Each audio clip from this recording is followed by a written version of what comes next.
الحمد للہ وکفی والصلاة والسلام علی سید الرسل وخاتم الانبیاء اما بعد۔ میرے انتہائی واجب الاحترام بزرگان دین،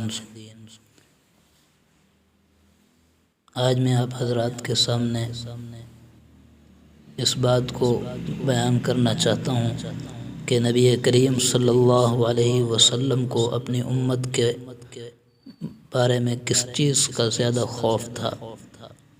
تو آئیے ایک مرتبہ حضور اقدس صلی اللہ علیہ وسلم کی خدمت میں بحرین کا بہت سا مال آیا۔ اہل ضرورت انصاری صحابہ نے جب یہ خبر سنی تو کثرت سے صبح کی نماز میں حضور کی خدمت میں حاضر ہوئے۔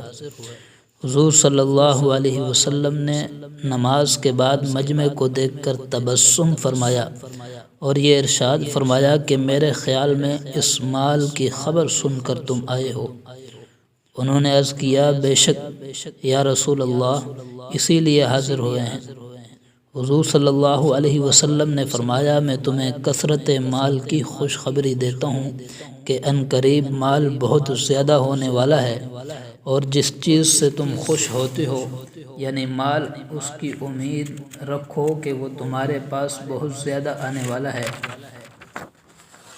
میں تمہارے فقر و فاقہ سے خائف نہیں ہوں، لیکن مجھے اس کا ڈر ہے کہ تمہارے اوپر دنیا پھیل پڑے جیسا کہ تم سے پہلے لوگوں پر وہ پھیل چکی ہے، اور پھر تم اس میں دل لگا بیٹھو جس کی وجہ سے وہ تم کو بھی اسی طرح ہلاک کر دے جیسا کہ تم سے پہلے لوگوں کو ہلاک کر چکی ہے۔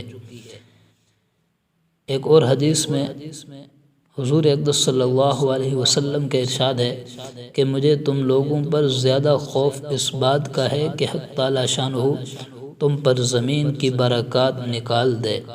کسی نے عرض کیا، یا رسول اللہ، زمین کی برکات کیا چیزیں ہیں؟ حضور صلی اللہ علیہ وسلم نے فرمایا کہ دنیا کی رونق۔